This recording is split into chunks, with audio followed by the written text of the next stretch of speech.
Hello everyone and welcome back to my channel. My name is Beth and today we are going to be talking about how to show off your self-published book.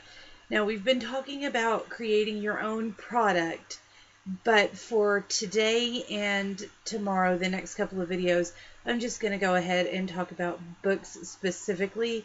So if you are creating something else, then these may have a few things that apply to you. So I encourage you to go ahead and watch the video, but just know I'm going to be talking about books because that's what I do. But before we get started, I want to show you this really adorable shirt. Mom got me this for my birthday. This is one that we picked up last Friday when we went shopping. And I just love it. It says, "Be yourself." I always try to be myself. So there we go. And today's my birthday, so I dressed up. I've got a pretty skirt on that you can't see, but Mom made me several months ago, and it just goes really nicely. I'm very excited about it. Okay, so let's get started with today's video. For the rest of this series, I'm going to be assuming that we're talking about books because that is what I do. I self-published my own books. I write. I'm a writer. I'm a reader. I'm a word collector. So we're going to be talking about making sure that your books are prepared for self-publishing and to compete with the rest of the self-publishing world. The thing that we're going to talk about today is showing off your books. So if you are a person or an animal of some sort and you're showing off, what you're going to do is make yourself look cool. You want to put on makeup, primp around, throw the football, flex your muscle, and that same principle needs to apply to your books. If they are not looking cool, if they don't look great, then only the people who know that they contain the information that they need are going to want that book.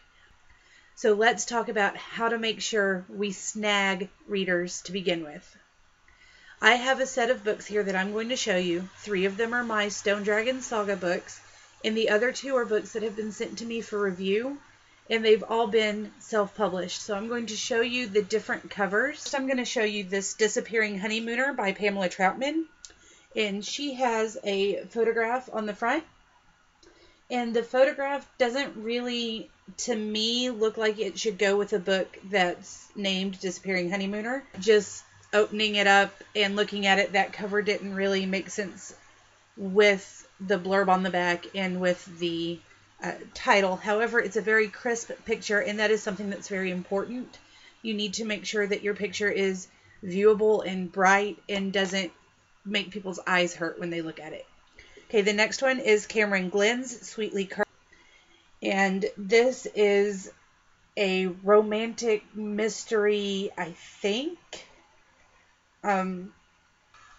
Carousel on the front there. The horse does not look happy, and I like that picture as well. But it may be a stock photograph. I'm not sure if they took that photograph or not. But it's very crisp, and the horse looks scared, so Sweetly Cursed in a carousel kind of makes me think circus, curses, etc. So that was pretty fun front cover for me. Then we have Dragon on My Neck, which is a photograph that my father and I worked together to take.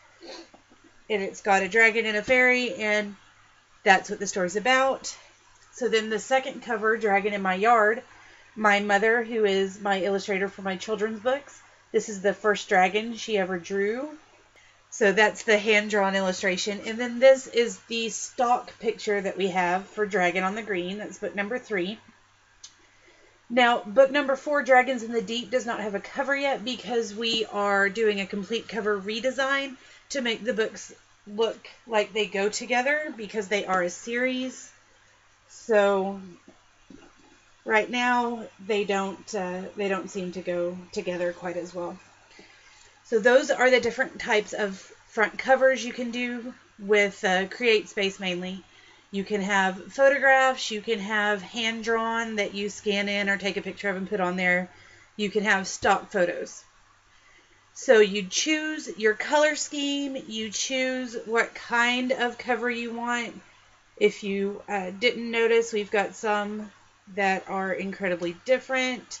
This one has the title through there. So there are a lot of different ways to set up your cover. And you want to make sure that your color scheme and your pictures look good and are very eye-catching. Because if they're bland, if they don't look right, people are just going to skip over them. The same thing goes for your back covers. If your back cover is very bland, if your color scheme doesn't work well, or if you choose coloring for your letters that don't go well with your scheme or will not be easily read, then people will not want to read it. Let me show you what I mean.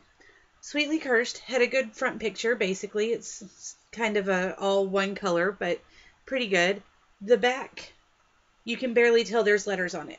So somebody like me, who has very poor eyesight, would not want to pick this up and try to read the blurb because the letters are almost exactly the same color as the background they're sitting on. Disappearing Honeymooner by Pamela Troutman is a very dark green color and has white letters, so that's better, but there's not really any pizzazz. It's a very plain back. Then we've got my books. Dragon on My Neck, I probably ought to change the color, but it's fairly easily read. The letters are on a darker purple background and are still in that the light lavender color. Please don't look at my my creepy pictures. They're still in that light lavender color of the outer ring, so they're easier to read. On Dragon in My Yard, we've got the background picture of John Sterney, kind of a shadow of him there. And then we've got the same dark lime green color as the front and the side. And it's in script to go with the titles on the front and the side.